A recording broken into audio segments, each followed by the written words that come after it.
Ok. A gente tem um curto espaço de tempo para conversar sobre alguma coisa tremendamente importante, pelo menos para a minha vida é de extrema importância. Eu creio que cada um de nós aqui, quer consciente, quer inconscientemente, possui uma filosofia de ministério pastoral. Essa filosofia de ministério, ela estabelece para você determinados valores e princípios que determinam as suas ações. Às vezes, pastores não têm consciência de quais são esses valores e princípios que norteiam o seu ministério. Outros, com a caminhada, acabam ganhando consciência. Eu estou dizendo isso porque hoje, com 25 anos de ministério pastoral, eu tenho bem mais consciência de quem eu sou do que há 25 anos atrás. Eu tenho uma consciência muito maior de quais são os meus limites, quais são os meus dons, quais são minhas virtudes, quais são os meus defeitos. E uma das coisas que hoje eu tenho consciência que Deus definitivamente mandou eu fazer é me dedicar à pregação da palavra. Então, a pregação, ela na minha filosofia de ministério, ela ocupa sim um espaço fundamental, um espaço central. Talvez para outros pastores que vão ganhando consciência de quem eles são, das suas virtudes, das suas limitações, você talvez descubra que a pregação não é um elemento tão fundamental na sua prática pastoral, até em decorrência dos dons que Deus te deu, a personalidade que você tem e o plano que Deus tem para a sua vida. O plano de Deus para todos nós não é fazer de todos nós pregadores. E é muito importante que o pastor, ao longo da sua jornada, se conheça, descubra quem ele é, quais são suas virtudes, quais são suas limitações, quais são os seus dons, quais são suas fraquezas. E eu diria, na medida em que a gente se conhece, cabe a nós termos a sabedoria de convergirmos. Para mim, essa é uma palavra-chave. Na medida em que a gente envelhece, a gente tem que tomar cuidado, porque na medida que a gente envelhece, a gente tem que se conhecer melhor e a gente tem que convergir. E o que significa convergir? Fazer menos para fazer melhor. Não dá para você ficar diversificando. Quanto mais você se conhece, mais você tem que concentrar seus esforços naquilo que efetivamente Deus mandou você fazer. E, no meu caso, eu tenho plena consciência hoje de que um dos dons que Deus me deu é o dom do ensino, mais relacionado à pregação, e uma das coisas que Deus quer fazer, uma das avenidas centrais do meu ministério é a pregação da palavra. Agora, eu já tive vários seminaristas trabalhando comigo nesses 25 anos. E eu me lembro de uma conversa que eu tive com dois deles, quando nós estávamos tomando um café, e eu falei assim, eu preciso que vocês sejam sinceros comigo. Os dois já me olharam assim meio estranho, né? Eu falei, olha, eu queria ouvir de vocês. Vocês têm me ouvido domingo após domingo. O que vocês acham que... O que vocês têm aprendido me vendo pregar? Qual é o fator distintivo que para vocês estão levando dessa experiência de trabalhar comigo? E na verdade, a conversa com os dois se deu em momentos diferentes, os dois não estavam juntos. E eu achei interessante que os dois falaram a mesma coisa. Os dois disseram, Ricardo, quando você ensina a palavra, você ensina com paixão. Você ensina com paixão. Falei, bom, e eu comecei a ficar de olho então nesse negócio. Isso me faz lembrar uma historinha que deve ser conhecida pela maioria aqui, do sujeito que foi plantar uma igreja, e ele foi plantar uma igreja numa região da cidade que ele considerava estratégica, e essa igreja funcionava do lado de um teatro, né? E aquele teatro estava meio desativado, e na mesma época que o cara foi plantar a igreja, alguém assumiu aquele teatro e começou a reativar o teatro, colocando ali algumas peças teatrais, alguns monólogos e coisas assim. E o que aconteceu durante um ano é que a igreja ela nunca passou de 15 pessoas. E o teatro, em um ano, estava arrebentando a boca do balão.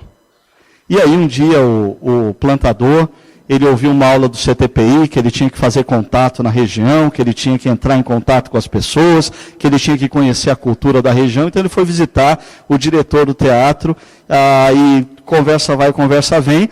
Ele pergunta para o diretor do teatro: escuta, eu estou plantando uma igreja aqui do lado do teatro, e em um ano eu vejo o teatro estourando a boca do balão, e lá na igreja eu não tenho mais do que 15 pessoas.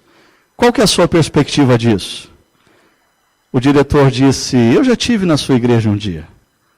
E a minha perspectiva é a seguinte: eu falo da mentira como se ela fosse verdade, você fala da verdade como se fosse uma mentira.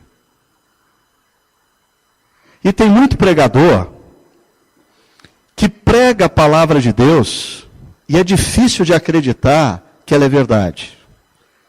Porque a sensação que os ouvintes têm é de que nem ele, o pregador, acredita que é verdade. No processo de plantação da Chácara Primavera, esse negócio de diálogo com as pessoas de fora da igreja sempre foi muito intenso.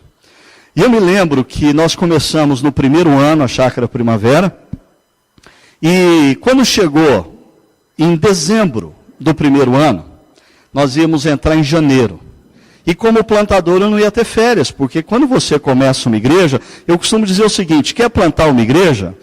Pastor que pega igreja organizada tem férias a cada 12 meses, tem 13º salário, tem fundo de apoio pastoral se é presbiteriano, tem INSS. Plantador de igreja necessariamente não tem nada disso. E eu não ia ter férias, não tinha quem cuidasse da igreja. Estava numa fase da igreja que eu corria para bater o escanteio, corria para cabecear. Se a bola batesse na trave, eu tinha que sair correndo porque não tinha ninguém no gol. Eu era o goleiro. Como é que eu ia sair de férias? Mas daí eu pensei assim: sabe uma coisa? Janeiro vai todo mundo evaporar daqui. Eu vou ficar feito um besta pregando domingo após domingo para uns gatos pingados. Eu não vou gastar muita energia nesse negócio, não. Aí o que eu fiz? Eu fui nos meus arquivos e fui procurar uma série de mensagens que eu tinha feito no tempo que eu era pastor ainda em Pirituba, em São Paulo. Peguei, tirei a poeira do arquivo digital, dei uma melhoradinha, botei num PowerPoint, eu falei assim: eu não vou fazer força. Esse mês vai estar todo mundo viajando, vai ser isso aqui mesmo. E lei do mínimo esforço. E preguei a série.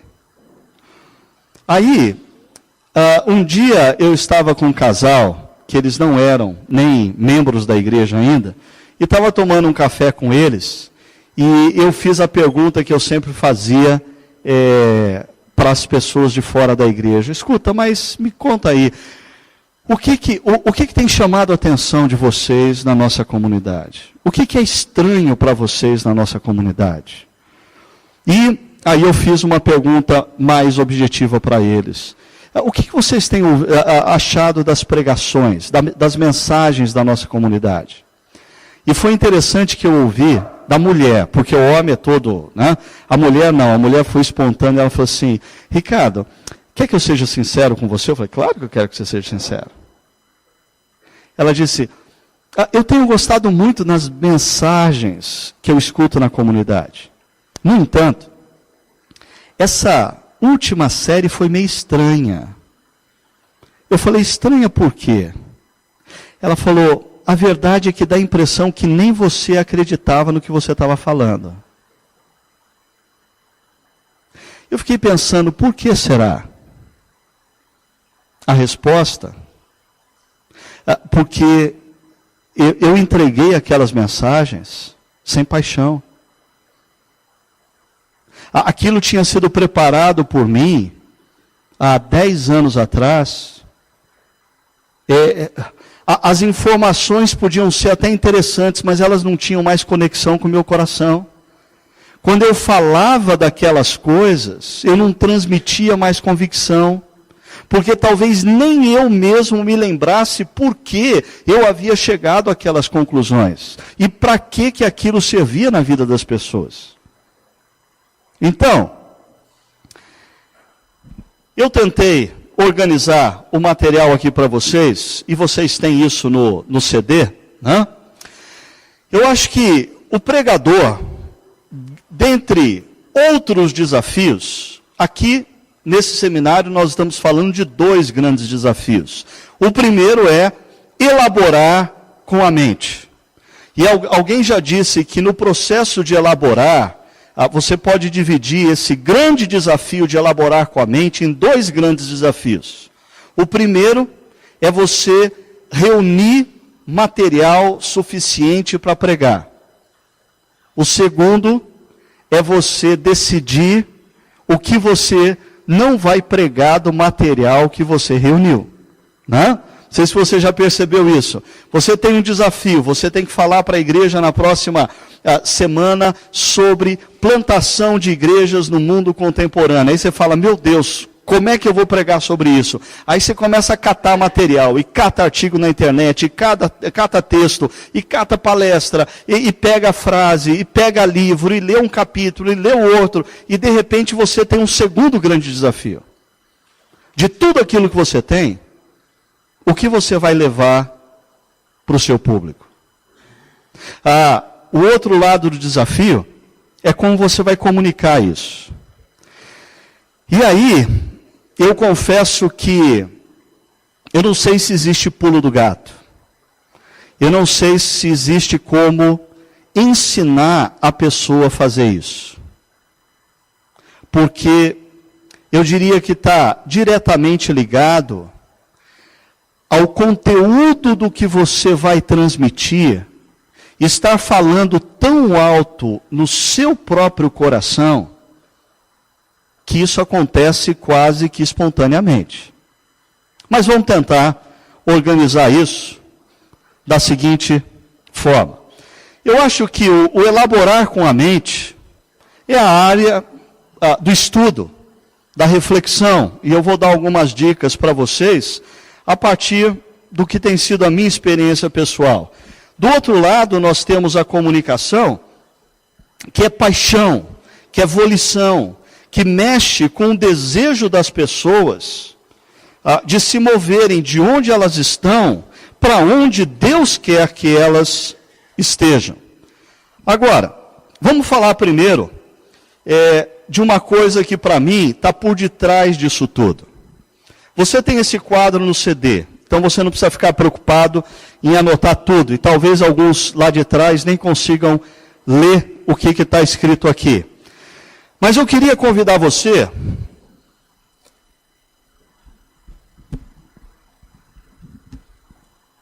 a me acompanhar a partir, será que isso aqui, ok, a partir desse quadrado aqui.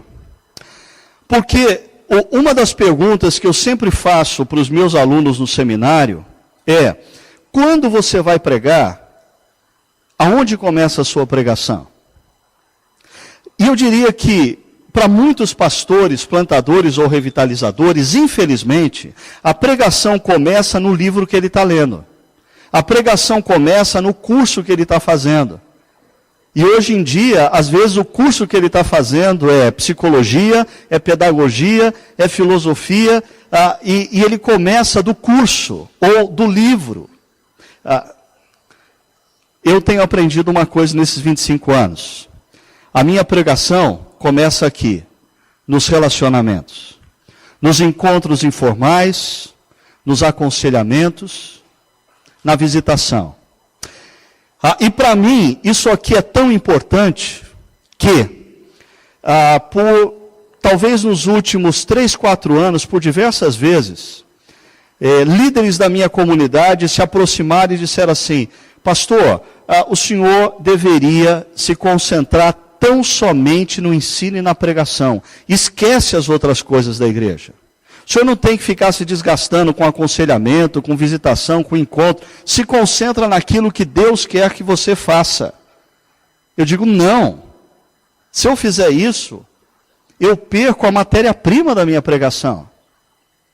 Se eu abandonar os encontros com as pessoas, eu vou me tornar uma pessoa que faz bons e elaborados discursos, mas não que ministra pastoralmente homens e mulheres. Por quê? Me acompanha aqui, gente. São desses relacionamentos, encontros, aconselhamentos e visitação que emergem as dúvidas, as crises, os anseios. São nesses encontros que eu percebo quais são as perguntas que as pessoas estão fazendo. São nesses aconselhamentos que eu percebo aonde as pessoas estão lutando na compreensão e na aceitação do Evangelho. É conversando, dialogando, caminhando com pessoas que você identifica qual é a agenda do Espírito Santo de Deus na vida da sua comunidade. A partir do momento que eu levanto aqui as perguntas, aí é o tempo do estudo. E aí, o estudo é o momento em que você, com as perguntas que as pessoas estão fazendo, com as crises que as pessoas estão enfrentando, com as dificuldades que elas estão tendo, você vai para a palavra para buscar qual é a resposta de Deus às crises, às perguntas, às lutas das pessoas. E a partir da elaboração aqui, com oração, reflexão, vem a pregação. A apresentação das respostas de Deus ao coração humano.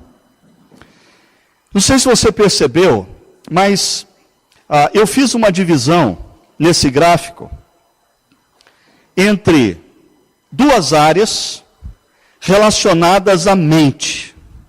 Ou seja, e quando você trabalha com a mente, você trabalha com a ciência. Consciência. E quando você está conversando com pessoas e você está ouvindo o que elas dizem, e você está procurando fazer a exegese da vida das pessoas e do trabalho do Espírito Santo na vida das pessoas, você está lidando com ciência, consciência. E quando você está trabalhando e elaborando o seu sermão, você está trabalhando com ciência. Agora, quando você prega, e aqui para mim, é uma coisa esquecida pelos pregadores pós-positivismo. Pós-positivismo. Porque até os reformadores, a oratória não era uma ciência. A oratória era uma arte. Para os gregos, oratória é arte. Não é ciência. Pós-positivismo, nós passamos a lidar com o momento da pregação como uma ciência. Nós precisamos elaborar a introdução, e na introdução tem que ter o exórdio para chamar a atenção para o tema, e aí nós introduzimos o tema. E aí, se você for presbiteriano, você tem que achar 3 pontos no texto. Se você for batista, você tem que achar 4. Se você for pentecostal, o que você achou, né? Porque o Espírito fala na hora. E aí, no final, você tem que fazer o povo chorar. Conta uma história triste e faz o povo chorar. Semana passada, nós tivemos um encontro na nossa igreja chamado Brasis com Arte. E um dos artistas que esteve por aí, alguns talvez conheçam, Atilano Muradas. Ele está em BH agora. E o Atilano estava tomando um café da manhã comigo, e nós estávamos conversando, e a gente começou a se identificar no nosso gosto musical, a Bossa Nova, Chico Buarque, Tom Jobim, e aí a gente foi dialogando, e de repente o Atilano me saiu com uma ideia que eu nunca tinha pensado. Ele falou: Ricardo, nós somos artistas. Você lida com a arte do falar. Eu lido com a arte do cantar. Mas nós dois trabalhamos, ora com a mente, ora com o coração das pessoas. E ele disse: o que você faz é uma arte. Pergunta: e não é?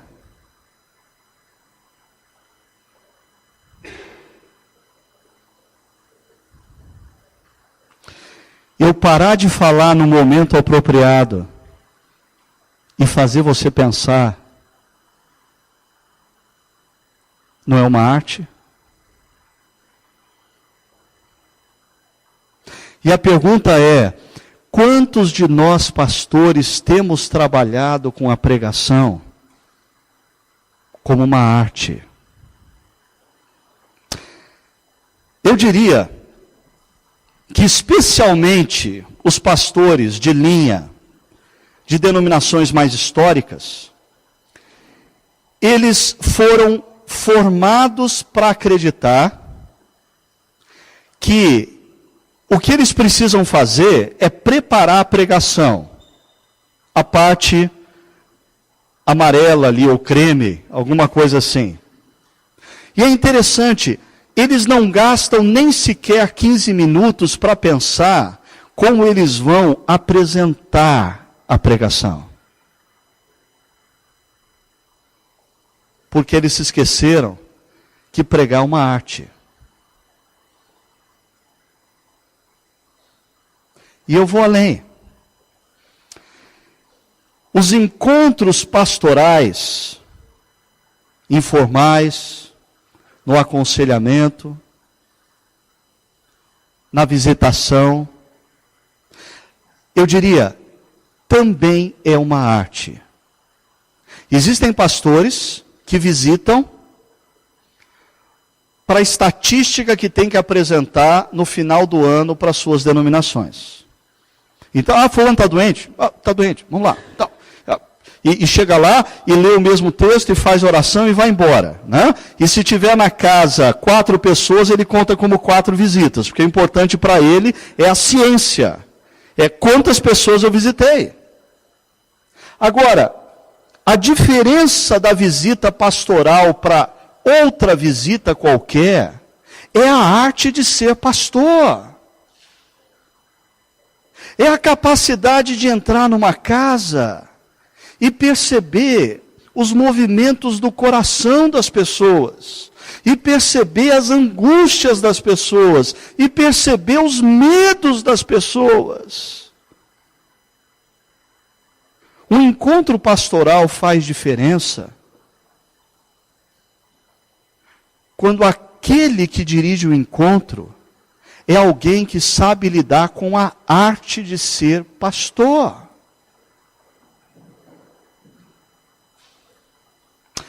O Eugene Peterson, alguém que me influenciou demais na minha concepção do que significa ser pastor, ele diz que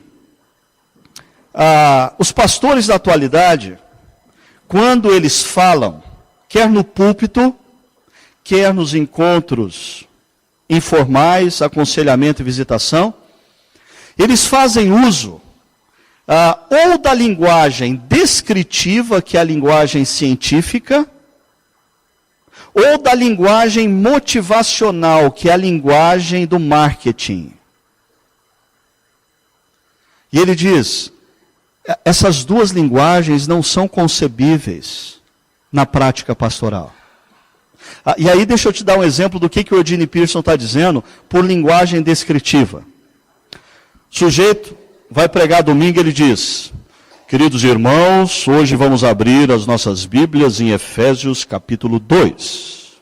Esta carta foi escrita pelo apóstolo Paulo aproximadamente no ano 63 depois de Cristo. A cidade de Éfeso era uma importante cidade do mundo antigo, com aproximadamente 80 mil habitantes, e era uma região portuária, centro comercial. E o texto de Efésios capítulo 2 tem início com a palavra graça. A palavra graça no grego significa caris, e a palavra caris no português significa graça. E o que o pastor faz por 50 minutos? Descreve. Descreve o texto, descreve as palavras, descreve as informações. Essa é a linguagem da ciência. Aí chega no final, ele tem que dar uma motivada no pessoal, principalmente na hora dos avisos. Então ele diz: gente, esta semana mudou a linguagem. Esta semana nós vamos ter a feijoada na casa da tia Joana. Então vamos lá, todo o dinheiro arrecadado na feijoada, nós vamos dar para a nossa obra assistencial. Não percam a feijoada, vamos lá, todos lá, na feijoada da tia Joana. Linguagem do marketing, motivacional. Eugene Peterson diz: os pastores abandonaram a linguagem que mais diz respeito a eles, que é a linguagem narrativa e poética. Ele diz: pastores possuem a arte de contar histórias e de fazer poesia. Eu já sei o que você está pensando. Eu? Contar história e fazer poesia? Quem sou eu? O Eugene Peterson responde o seu questionamento dizendo: se pastores não sabem mais contar histórias, nem fazer poesia, que livro que eles têm lido? Porque a Bíblia, 80% são histórias e poesia. Mas nós transformamos a pregação no ato de descrever, e não na arte de contar histórias e fazer poesias. Pensando ainda nesse quadro, eu ia sugerir para vocês que aquela parte que envolve a identificação dos problemas e o estudo da palavra, revela o nosso amor pela verdade, pelo evangelho. Pessoas estão em conflitos e nós cremos que a resposta para esses conflitos é o evangelho. Pessoas estão em crise e nós cremos que a resposta para essas crises se encontra no evangelho. Por outro lado, a nossa pregação da palavra e o nosso encontro com as pessoas revela o nosso amor por pessoas. Eu diria que pastores que... uma das grandes crises do pastor que não pode se dedicar integralmente ao ministério é que, via de regra, ele tem que gastar todo o tempo naquela parte superior, na identificação e na pregação. E ele não tem tempo para se desenvolver na área dos relacionamentos. E isso vai fazendo com que ele pregue, amando muito mais o conteúdo do que as pessoas que escutam. E se você identificou as crises, as perguntas, as angústias, no contexto comunitário, você levou para a palavra isso. A hora que você prega isso por amar as pessoas, porque você quer fazer diferença nas pessoas. Deixa eu ser prático nesse negócio aqui. Eu coloquei aí 6 itens que estão no seu DVD, no seu CD, para você pensar em como eles podem ser úteis na parte da elaboração do seu sermão, naquela parte que envolve a identificação de problemas e estudo da palavra. Primeira dica prática que eu daria para você é: bloqueie em sua agenda um momento de preparo. Isso demanda disciplina. Mas para mim tem uma coisa assustadora. Alguns anos atrás eu estava no encontro de pastores e um pastor resolveu fazer assim, rapidamente, uma pesquisa entre os pastores que estavam ali, perguntando quanto tempo você gasta para preparar a sua mensagem. E era um encontro com cerca de 800 pastores, nem todos responderam. Mas a resposta que ele obteve foi a seguinte: os pastores gastam, em média, 2h30 para prepararem suas mensagens.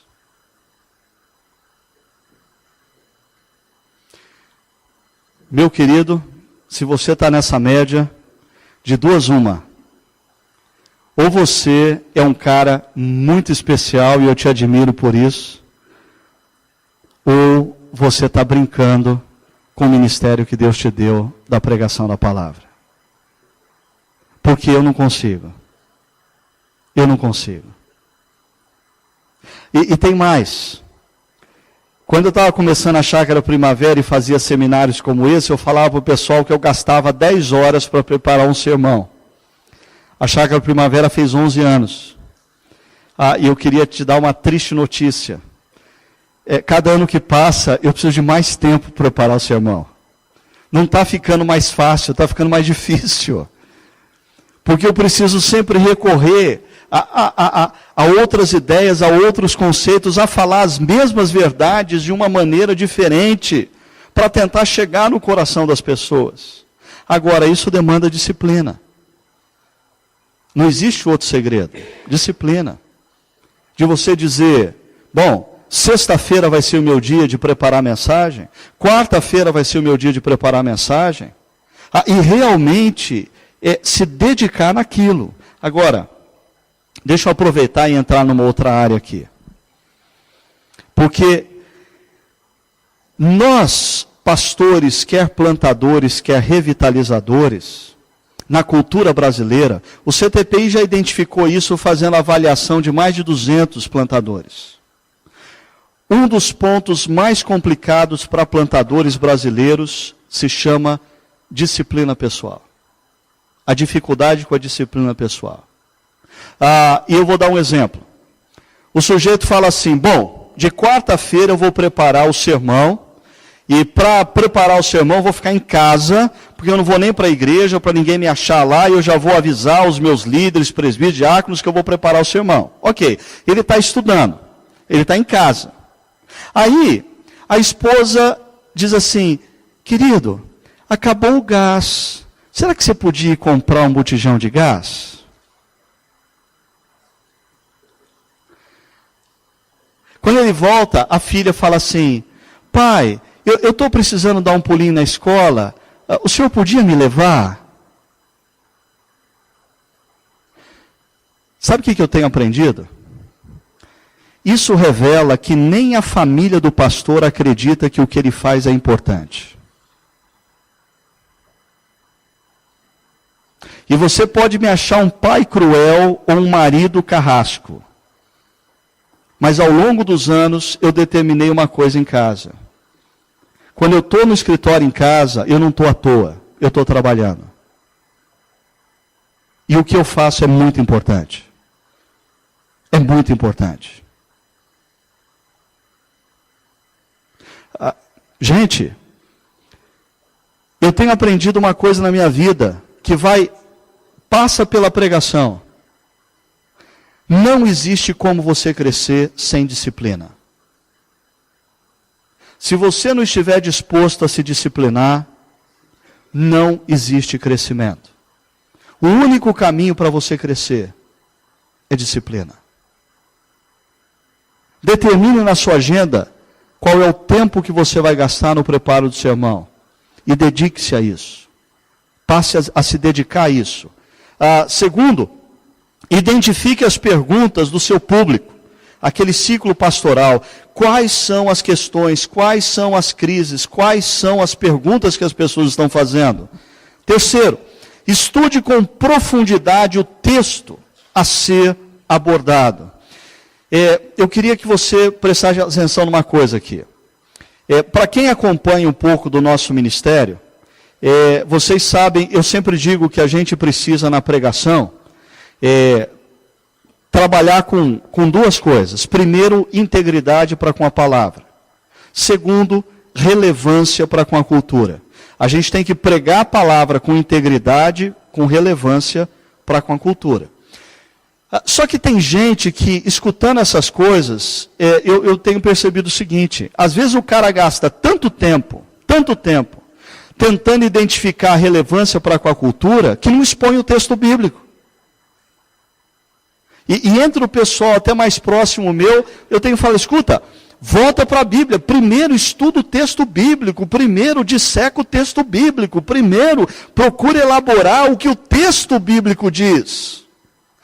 E eu coloquei ali entre parênteses, para eu não esquecer, a ferramenta que eu uso para estudo, ela se chama Logos. Não sei quantos de vocês conhecem, mas é a minha ferramenta de estudo. A gente tem aí na conferência, pelos cantos, ele está aí escondidinho, pastor Carl John Bosma, professor do Calvin Theological Seminary, ele é professor de Bíblia e expert em Logos.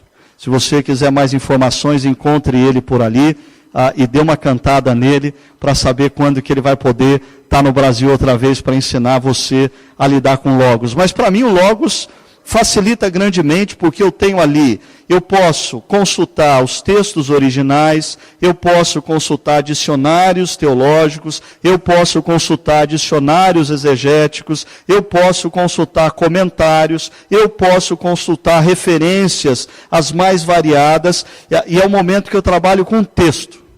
Talvez outros aqui conheçam. Quem conhece o Logos? Ok. Tem um aqui que eu sei que conhece bem o Logos. Levanta a mão, Romualdo. Romualdo está ali, professor de Bíblia. Depois, se você quiser mais informações também, ele pode te ajudar nisso aí. 4. Organize as ideias de forma lógica e clara. E aqui tem uma outra coisa que eu queria te dar de dica. Por muitos anos, eu preguei sem escrever o que eu ia falar. E eu me arrependo de ter feito isso. Eu percebi que a minha pregação cresceu grandemente quando eu passei a escrever o meu sermão. Escrever o sermão me ajuda a pensar exatamente qual é a trilha do meu pensamento. Escrever o meu sermão e ler novamente me ajuda a perceber como é que eu vou fazer essa transição, como é que eu vou sair desse assunto e vou entrar nesse outro. Não, mas isso aqui não fica bom eu colocar desse jeito, eu vou colocar em forma de tópicos, mas daqui como é que eu vou agora para aquele outro ponto? Eu escrevo o meu sermão, e normalmente o meu sermão tem 5 páginas, escrito em tamanho aí, Arial, 12, 5 páginas. Depois eu faço uma coisa. Depois que eu tenho meu sermão escrito, eu volto para ele e eu vou assinalar o que as frases que são fundamentais, os tópicos que são fundamentais. E essas frases, esses tópicos vão ser transformados no meu PowerPoint. E aqui está uma outra coisa, né? Que a gente podia ter um seminário só sobre isso. Uso de PowerPoint. A gente vê gente usando o negócio de uma maneira absurda. O que você joga lá é só aquilo que é crucial, seus pontos principais. O que me ajuda quando eu tenho texto e eu tenho PowerPoint? Pegar o exemplo do que eu fiz ontem. Eu tinha o texto na minha frente. Mas depois de elaborar o texto, depois de reler o texto, depois de perceber quais são as frases principais e tópicos e criar PowerPoint, eu quase não preciso mais do texto. Eu deixo o texto ali, mas eu quase não preciso mais do texto. Por quê? Porque o próprio PowerPoint serve para mim como o referencial de onde eu estou. É o meu outline, é o meu esboço. Ainda, reflita sobre a aplicação para a vida das pessoas. E aqui eu coloquei o nome da minha querida esposa. Porque existe um momento que ficou marcado na nossa história. Eu era pastor na igreja de Pirituba, tinha preparado meu sermãozinho, tinha pregado de terno e gravata e achado que eu tinha matado a pau. Sabe aquele dia que, assim você diz, hoje, cá para nós, hein? Hoje eu peguei na veia. E eu desci, igreja convencional, parei na porta, cumprimentei as pessoas, esperando elas falarem alguma coisa, e eu percebendo assim que a reação não era... Já tinha sido melhor em outras ocasiões. E aí acabei de cumprimentar, entrei no carro. Falei, bom, agora a minha querida esposa vai levantar a minha moral. E silêncio. Liguei o carro, andei um quarteirão, nada. 2 quarteirões, nada. Aí parei no semáforo, aproveitei, falei, e aí, querida, o que você achou? Ela falou, bom. Eu falei, bom? Eu falei, não teve, assim, problema nenhum. Falei, mas o que você achou de errado? Ela falou, não, foi muito bom o que você falou. A minha única dúvida é, serve para quê?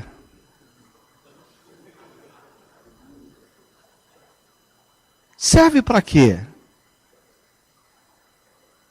Gente, isso começou uma revolução na minha concepção de pregação. Porque antes de eu pregar um sermão, essa pergunta se repete. Serve para quê? Sabe como eu fazia os meus sermões antes? Eu gastava tempo pensando, sempre fui inspirado, devido ao professor que eu tive, a fazer exegese do texto, trabalhar o texto, tal, encontrar lá os pontos e elaborar, fazer os... Só que às vezes, assim, quando chegava na hora de pregar, eu estava terminando o sermão e eu escrevia assim, conclusão, deixava em branco.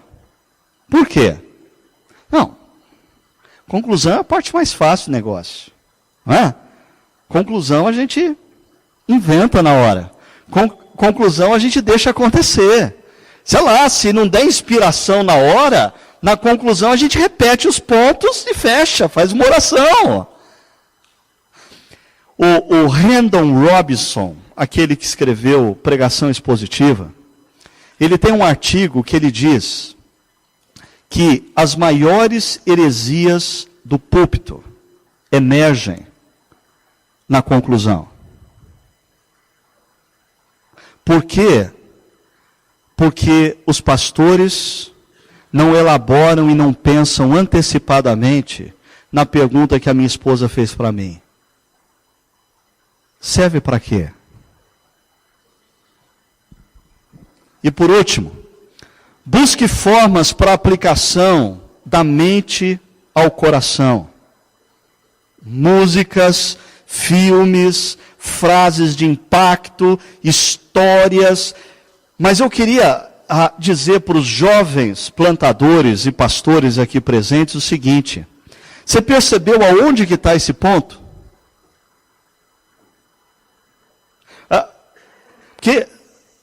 Outra coisa, você percebeu que, tanto na pregação de ontem como hoje, eu estou fazendo questão de não usar um clipe, um filme, nada. Não que eu deixei de usar, mas que eu comecei a perceber que o pessoal começou a ficar mais preocupado em achar um clipe, uma música, uma história, do que trabalhar o conteúdo. Esse é o acessório que você vai usar no final. Mas essa é a parte da elaboração da mente. Vamos passar rapidamente pela comunicação. Algumas dicas que eu tenho pensado sobre a comunicação com o coração. Primeiro, esteja convicto que você crê no que vai dizer. Integridade. Se você não acredita no que você vai dizer, não há diabo que convença ninguém, nem você. Entendeu? A única forma, a forma básica de você falar o coração das pessoas é elas perceberem que você acredita no que você está dizendo. Você demonstrar que acredita no que você está falando. Segundo, ore pedindo a bênção de Deus sobre o momento. Unção.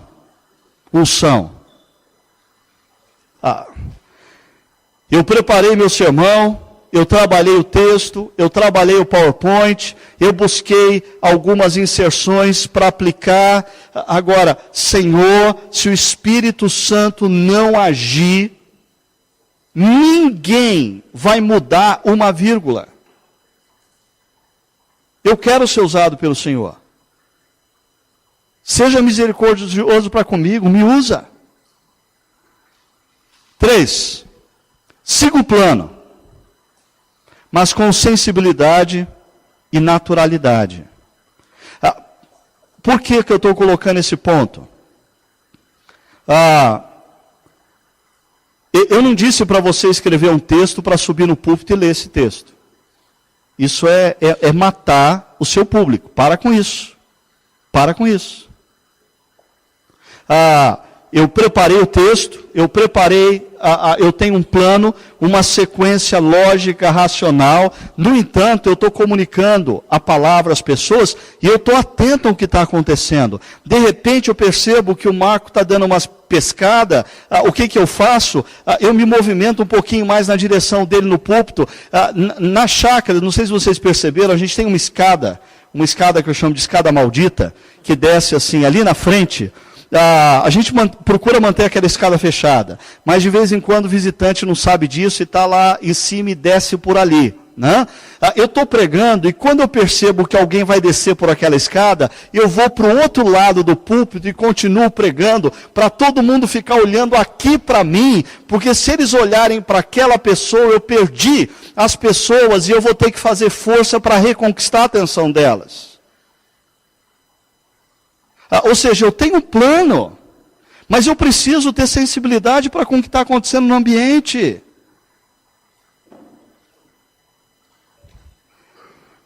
Quatro, deixe-se envolver pelo conteúdo comunicado. Paixão. Deixe-se envolver. Preparou, está tudo ok, agora,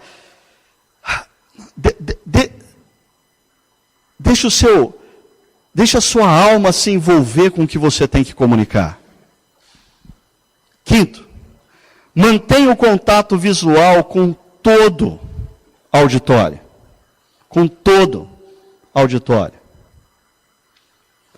É uma coisa simples, mas que muitas vezes pregadores falham. Por exemplo, eu conheço pregador que fica o tempo todo assim, porque Deus... Queridos, esse texto é maravilhoso. Esse texto fala profundamente ao nosso coração. Se nós pudéssemos ouvir o que o Espírito Santo tem para nos dizer, para com isso. Você está conversando com quem? Com o teto, com o chão ou com as pessoas? Então olhe para as pessoas.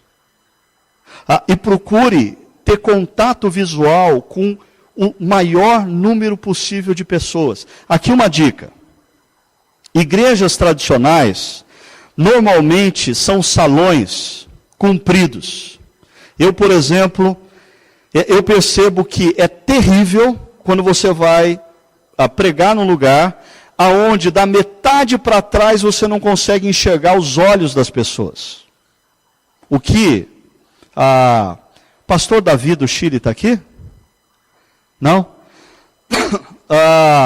Uma das igrejas lá do Chile, pastor Davi, eles fizeram uma coisa interessante. O dia que eu estava conversando com eles sobre isso, aí no ano seguinte, quando eu passei por lá, eles inverteram a igreja. Eles colocaram, por exemplo, o púlpito era lá no fundo e ficava aquele negócio comprido e você não tinha contato visual com as pessoas. Eles colocaram o púlpito no meio da igreja e colocaram os bancos da igreja assim, de maneira que o contato visual ficou próximo.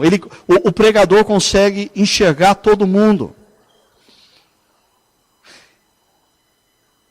abrindo um parênteses, tem um cara chamado Bruce Wilkerson. Ele tem um livro em português chamado As 7 Leis do Ensino.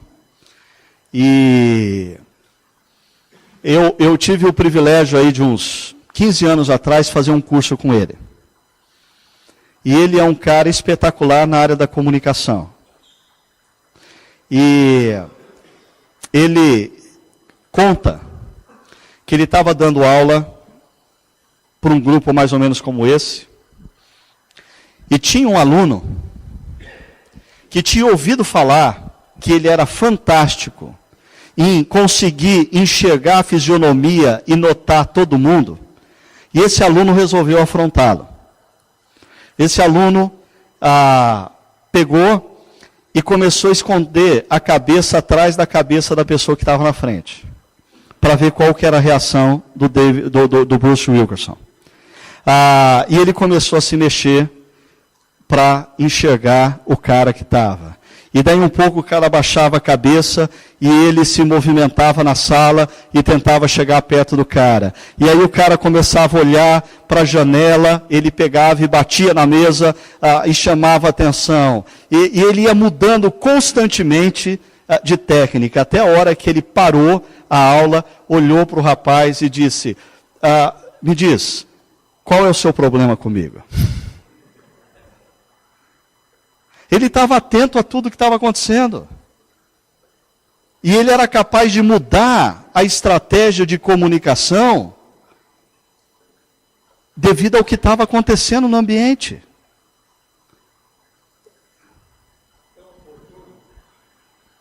O Alceris, que é irmão do Henrique Terena, está construindo uma igreja indígena em Aranduba.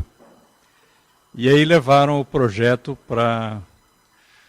da igreja para ele analisar. Ele falou, não quero. Mas por que, Alceris? Estou cansado de ir à igreja e ficar olhando o pescoço das pessoas na frente. Eu sou índio, eu quero uma igreja redonda. É isso aí. E, por último, tenha como alvo o coração das pessoas.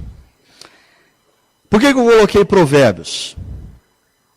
Sabe o que uma frase que se repete constantemente no livro de Provérbios e que me chama a atenção? O pai de Provérbios, que escreve o livro de Provérbios, ele constantemente pede para o filho uma coisa. O que ele pede para o filho? Dá-me o teu coração. Dá-me o teu coração. Falando para casais, eu sempre digo, olha, se você não tiver o coração do seu filho, você nunca vai ter a obediência dele. Um amigo lá de Brasília, o Rubem Amorese, contava anos atrás, que certa ocasião, o filho dele, que hoje é um brutamonte, mas na época era um catatal, subiu no sofá da sala e ficou assim mais alto do que o Rubem e olhou para baixo e falou assim, pai, o senhor acha que quando eu tiver desse tamanho, eu ainda vou te obedecer? O Rubem teve assim um insight e olhou para o filho e falou assim, filho, se você ainda me amar, você vai me obedecer.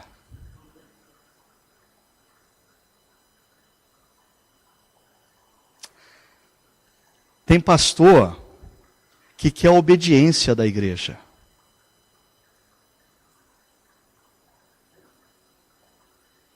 A gente tem que conquistar o coração da igreja.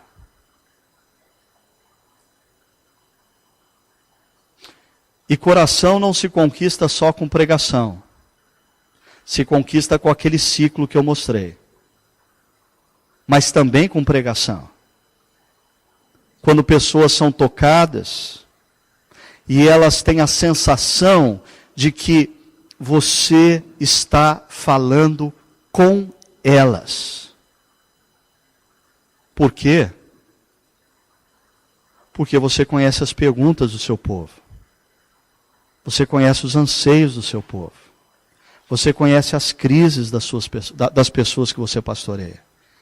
E quando você fala, você elabora com a mente, mas você tem como alvo o coração delas.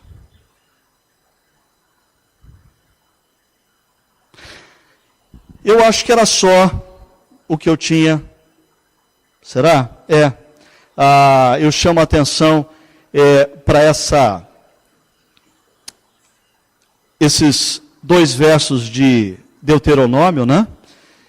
Que Deus diz: ouça, ó Israel, o Senhor nosso Deus é o único Senhor.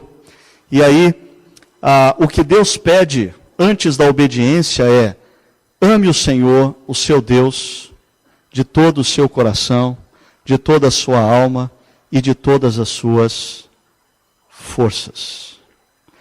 E eu coloco esse texto só para relembrá-los que a visão que Deus tem do ser humano é uma visão integral. E nós somos pregadores formados pelo positivismo, que tentou nos convencer que o ser humano é único e exclusivamente razão. E eu digo que o positivismo, ele semeou na igreja uma maldita falácia. A falácia do positivismo é: se as pessoas entenderem o que a Bíblia diz, elas vão viver de acordo com a Bíblia. Isso é uma verdade? Eu diria que não. Eu diria que não. Eu entendo muita coisa sobre a Bíblia e mesmo assim eu peco. Ou seja, existe algo que transcende a mera elaboração com a mente, que é alcançar o coração, que na cultura hebraica não é o centro das emoções, mas é o centro da vida. É o que move um indivíduo à transformação. Deixa eu parar e abrir os últimos 10 minutos para perguntas, para críticas, para pedras, seja lá o que você quiser fazer com esse tempo. O tempo é seu. Só vou pedir para você ser breve e pontual para que o máximo possível de pessoas possa participar. O irmão queria falar? Só citar um versículo, né? Isso que o pastor falou. Jesus diz: aquele que me ama, obedece os meus mandamentos. E aqui está esse segredo da prática pastoral, que a igreja certamente passa a nos escutar quando ela passa a acreditar no nosso amor por ela. E aí isso envolve relacionamentos, isso envolve interação com os problemas e com os dilemas. O que mais? Ricardo, Deus fala com a gente na comunidade por meio da palavra e por meio das perguntas da comunidade também. Só que é frequente de acontecer assim: você preparar um sermão baseado naquilo que Deus te falou pela palavra, ou para responder perguntas da comunidade. O que acontece mais frequentemente com você? Você prepara baseado nas perguntas ou no que Deus te falou no dia a dia? Eu preparo a minha pregação mais constantemente baseado nas perguntas, nas crises identificadas na vida das pessoas. Porque o profeta é aquele que vê uma situação e escuta o que Deus tem a dizer acerca daquela situação. Eu acho que, eu não quero desmontar o que alguns de vocês talvez façam, mas assim, eu não quero dizer que, por exemplo, textos da minha devocional já não se tornaram sermões. Mas eu diria que hoje raramente isso acontece pelo seguinte: o texto que eu estudei na minha devoção e Deus falou ao meu coração, Deus falou comigo, Deus falou para mim. É uma experiência entre eu e Deus. E não necessariamente o que Deus disse para mim é algo que eu tenho que dizer para a minha comunidade. Agora, com certeza, quando eu estou convivendo na minha comunidade, eu escuto as perguntas, as crises, as angústias, os problemas, e eu estou orando pela minha comunidade, eu estou dizendo, Senhor, como falar essa comunidade? E aí, a palavra de Deus emerge como uma resposta à minha oração, mas para as crises e perguntas da comunidade. Faz sentido? Pelo menos na missa, hoje em dia, é isso que eu tenho feito. Acredito que é possível compreender isso bem com o John Stott, quando ele escreve aquele livro dizendo, ouça o espírito, ouça o mundo. Ouvindo os dois lados, você tem uma resposta coerente e relevante.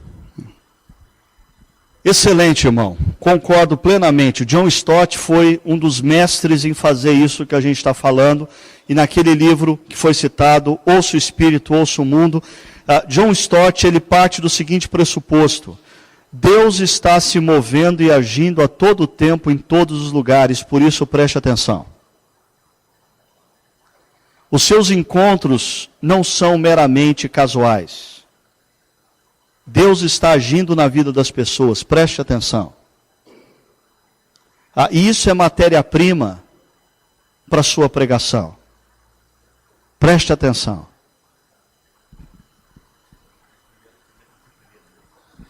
É uma parte mais, talvez mais prática, pastor Ricardo. Como é que nós podemos casar aquilo que será transmitido no culto com a sua liturgia e o ambiente? A liturgia e o ambiente influencia ou não influencia? Obrigado, Hugo, por essa pergunta. Não fazia parte mas eu acho que a minha filha, ela se formou agora, 1 ano atrás, em mediologia. E uma das especialidades que ela tem trabalhado, fazendo pós-graduação, é na questão do ambiente. O quanto o ambiente comunica. E como o ambiente pode contribuir para a comunicação, quanto o ambiente pode não contribuir para uma comunicação. E é impressionante como existem inúmeros fatores. É claro, a minha filha Luísa, ela usa todo esse estudo para trabalhar em site da internet, mostrando como o ambiente de um site comunica, a cor de um site comunica, a letra de um site comunica, não só o conteúdo de um site comunica. E na igreja isso é verdadeiro também. Então, na nossa experiência, na nossa comunidade local aqui, o que a gente tem feito? Primeiro, a gente trabalha em séries. Segundo, essas séries elas são elaboradas a partir de um encontro entre pastores, onde nós oramos e fazemos a seguinte pergunta para nós mesmos. Quais são as grandes necessidades da nossa comunidade local? O que está acontecendo?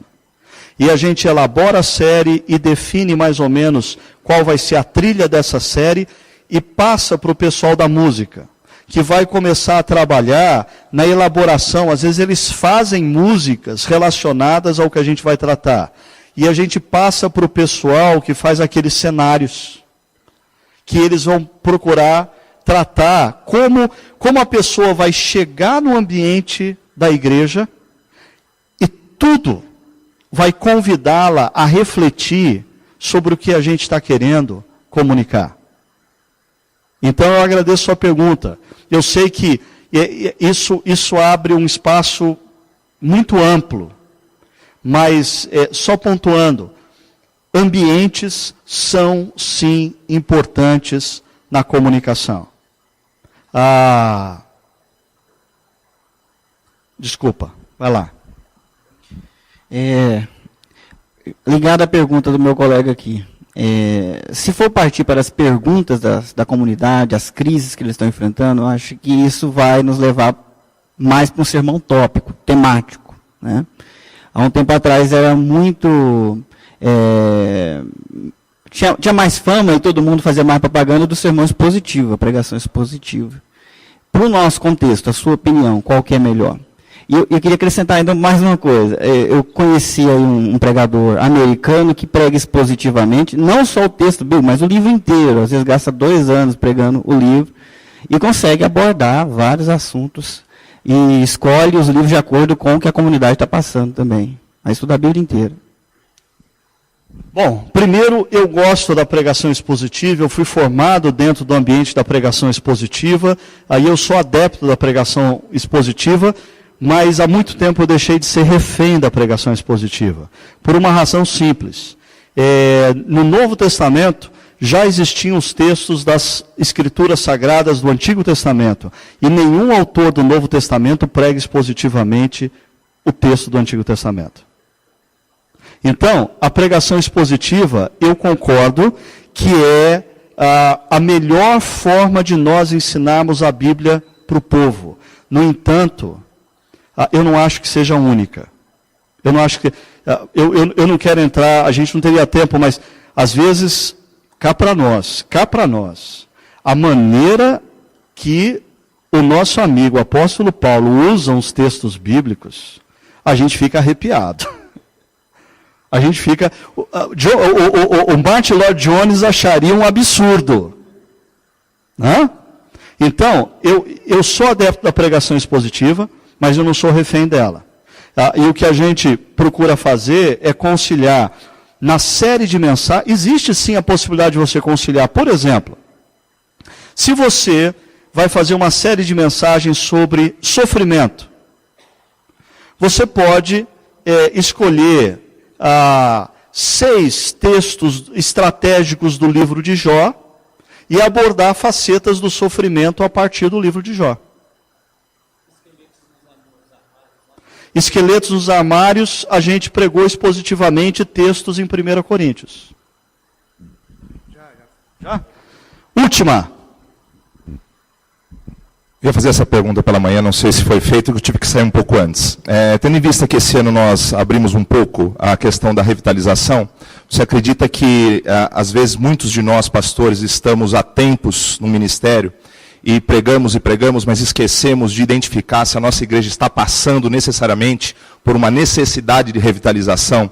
Às vezes nós saímos do seminário querendo pregar temas, métodos, e às vezes esquecemos de identificar essas necessidades e demoramos anos para isso. Falo porque estou há 10 anos e demorei, acho que, metade desse tempo pregando coisas que talvez não tiveram necessidade naquele momento. Então, às vezes, você acha que é necessário a gente parar e refletir, ver onde está a minha igreja neste momento? Ela tem 50, 40, 30 anos, qual é a necessidade específica para ela?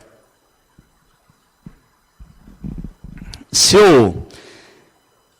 me fosse perguntado qual é a qualidade mais importante e urgente na vida dos pastores no nosso contexto, eu responderia dizendo: eles precisam desenvolver a capacidade de prestar atenção.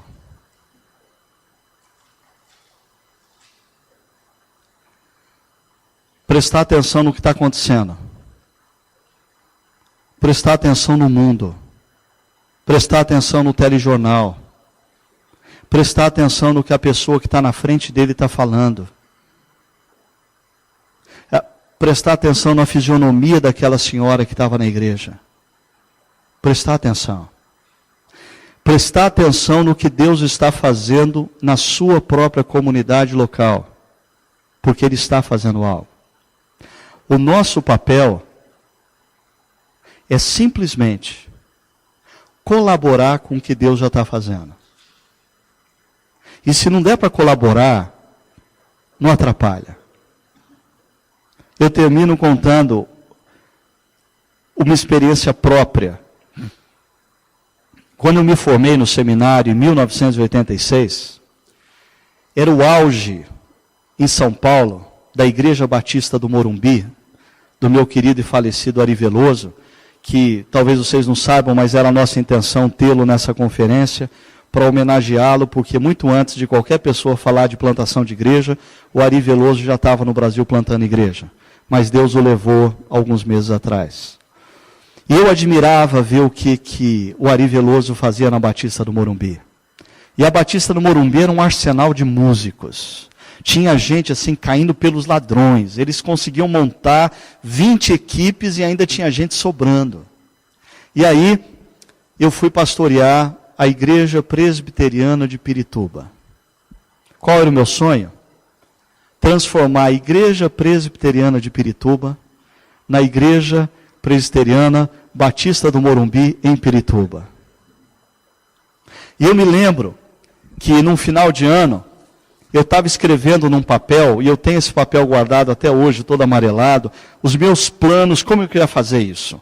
O que eu ia instituir na igreja? O que eu ia começar na igreja? Eu ia fazer grupos pequenos, discipulado, e isso, e aquilo, e pá, e tá, e lá, escrevendo um monte de coisa.